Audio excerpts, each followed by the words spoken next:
Berarti kita bahasa Indonesia saja ya. Bahasa Indonesia biar semuanya memahami ya, terutama para Vianers. Baik, yang pertama ya, latar belakang itu yang pertama itu adalah menulis bahasa atau kalimat pendahuluan. Kalimat pendahuluan itu harus visioner. Contoh itu visioner itu maksudnya itu futuristik sifatnya itu. Contoh misalnya kalian mengangkat teknologi yang sangat cepat, perkembangan zaman yang semakin hebat. Nah, itu di awal-awal tidak masalah. Ya, paham ya? Jadi buatlah kalimat pertama itu yang visioner. Jadi yang kuantum maksudnya, futuristik ya. Enggak pada zaman dahulu. Oh, jangan. Itu surat cinta saya dulu ke mantan pacar saya yang nomor 37 itu. Pada zaman dahulu kala ya, hiduplah mertuamu. Aku nggak diterima, Mas. Oke. Itu yang pertama, visioner. Iya, visioner atau kuantum atau bernuansa teknologi. Yang penting hebat lah. Ya. Yang kedua, langsung ke masalah atau ke variabel Y. Ya. Y itu kan tadi tingkat minat yang jadi masalah itu kita angkat ya. Yang pertama itu tentang masalah tentang minat. Yang pertama itu secara umum dulu. Minat itu apa sih, pentingnya minat itu secara umum dulu. Pentingnya minat itu seperti apa? Terus kemudian kalau minatnya belajarnya bagus itu harapannya itu bagaimana sih? Nah, itu bisa jadi 2-3 paragraf lah yang pertama. Yang kedua itu agak mengerucut. Masalah minat belajar siswa. Kalau tadi minat yang umum, ini minat belajar siswa. Agak mengerucut lagi, itu 2-3 paragraf juga. Berikutnya lebih mengerucut lagi. Artinya empiris. Empiris itu adalah minat belajar siswa di lembaga yang kamu teliti. Empiris. Iya, empiris itu adalah yang terjadi di lapangan. Jadi misalnya minat belajar siswa di lembaga kamu teliti itu siswanya itu minatnya itu lemah, letih, lesu, kemudian ketika belajar itu dia tidur, kemudian dia ngobrol sendiri, dia lari-lari kencing di kelas, BO di kelas. Nah, itu antum tulis di latar belakang itu empiris namanya. Kan tadi yang umum, minat umum secara umum, teori minat kan. Kemudian mengerucut ke minat belajar, kemudian belajar siswa yang empiris yang terjadi di lembaga kamu. Nah, itu harus ditulis yang seolah-olah masalah itu tuh masalah akut gitu, seolah-olah masalah itu tidak akan selesai gitu loh. Itu nggak apa-apa. Semakin kuat masalah yang ditulis, itu menunjukkan bahwa masalah itu layak diteliti.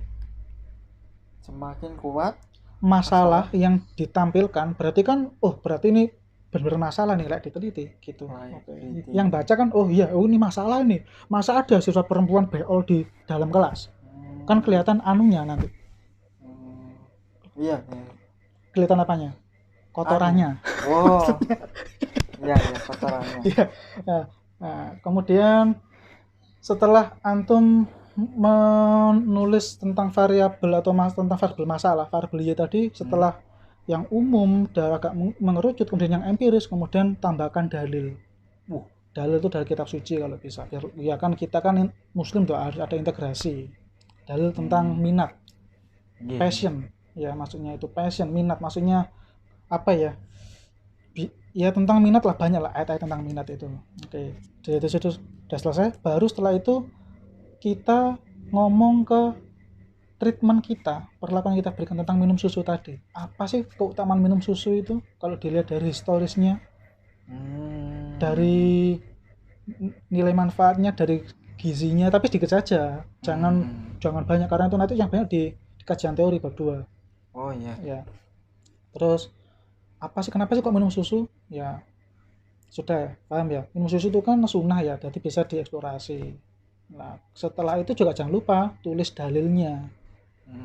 Oh maaf, alasannya itu apa sih kok sampean pakai treatment minum susu itu apa sih? Mungkin itu belum pernah diangkat. Oke, nggak apa-apa, angkat saja. Kan disertasi kan harus baru kan ya, risetnya harus baru. Kemudian setelah itu juga dalil minum susu itu apa, nggak apa-apa. Nah, berikutnya kalau sudah tentang variabel X dan Y sudah diangkat, kemudian berikutnya yang kamu tulis adalah menampilkan minimal 3 kajian terdahulu yang relevan. Itu sebagai state of the art. Contohnya misalnya state of the art ya. State of the art itu memang ada nanti di bab 2 itu ada tabel yang nulis kajian terdahulu yang relevan, tapi itu gantung nanti. Kita harus awal itu di latar belakang. Contohnya misal risetmu itu di tahun 2020. Iya. Maka kamu harus mencari minimal 3 kajian terdahulu itu yang berdekatan dengan tahun 2020. Misalnya tahun 2019, 2018 dan 2017 misalnya. Nah, itu misalnya Sugianto pada tahun 2019 meneliti minat. Dikombinasikan dengan misalnya ndak susu, karena susu itu baru antum misalnya dengan kebiasaan sholat tahajud. Nah, kemudian pada tahun 2018 siapa itu misalnya Pipi meneliti minat juga dengan relevansinya dengan kebiasaan bermain catur misalnya. Itu kan aneh-aneh juga, itu kan bagus. Kemudian yang lain misalnya Darto Helep meneliti minat dengan diberi perlakuan main game online lah. Nah, sekarang giliranmu. Jadi menampilkan 3 kajian terdahulu di latar belakang itu bukan ngebagi halaman, bukan double dari kajian terdahulu tapi itu juga sebagai fungsinya itu juga sebagai penegas bahwa karyamu itu bukan karya duplikasi. Setelah itu baru di paragraf terakhir sebelum ke perumusan masalah antum tulis ya, karena penelitian yang menggunakan treatment minum susu itu belum ada, maka itulah alasan peneliti untuk mengangkat itu dalam disertasi ya. Karena belum ada yang angkat itu. Paham enggak? Insyaallah. Oke ya. Oh iya, ada tambah sedikit. Ketika nyusun latar belakang itu kan ada referensi ya. Ya. Jangan lupa kalau ada kutipan langsung, usahakan itu dikutip secara tidak langsung. Karena apa? Karena sekarang ada scan plagiasi. Walaupun itu kutipan, kalau kita banyak kutipannya kita akan kena dianggap plagiasi. Dan itu kalau kita kutipan semua, itu kita tidak layak mencantumkan nama kita sebagai peneliti. Makanya harus kutipan tidak langsung. Contohnya misal ada kalimat seperti ini. Liverpool juara Liga Inggris sejak 30 tahun misalnya. Itu kutipan langsung. Nah, makanya kita olah kata-kata itu. Misalnya Liverpool baru juara pertama kali tahun ini setelah menunggu 30 tahun. Lah itu nggak apa-apa. Tetap kita kutip dari referensi yang kita rujuk tadi. Jangan sampai tidak dikutip. Karena kalau kita tidak ngutip itu kita mencuri itu namanya. Oke. Yang kedua kalau ada kutipan langsung yang sekiranya tidak bisa diolah jadi tidak langsung, ya kita biarkan aja. Contohnya kayak kita mengutip dalil, ya kan ya. Misalnya itu kan kita tidak bisa, undang-undang itu tidak boleh. Ya memang apa adanya itu. Kemudian yang penting kalau kita mau menyampaikan statement pribadi yang sifatnya itu misalnya kontroversi, itu tolong hati-hati. Tolong ada data. Contohnya seperti ini misalnya, karena antum meneliti psikologi pendidikan ya. Misalnya seperti ini. Ini kalimatnya agak bahaya nih. Maaf ya, tolong diperhatikan. Ini statement pribadi yang tidak ada data. Banyak pendidik yang sekarang itu hanya duduk, datang dan ngajar tanpa memperhatikan psikologi anak. Itu kan bahaya itu seperti itu. Itu kalau dibaca pendidik itu bisa dituntut. Kalau itu statement pribadi, ya. Tapi kalau ada data, kutip, nggak apa-apa. Kutip itu dari koran, dari jurnal, penelitian skripsi, mau dikutip nggak apa-apa. Karena biar kita ndak ada kasus di belakang. Ya.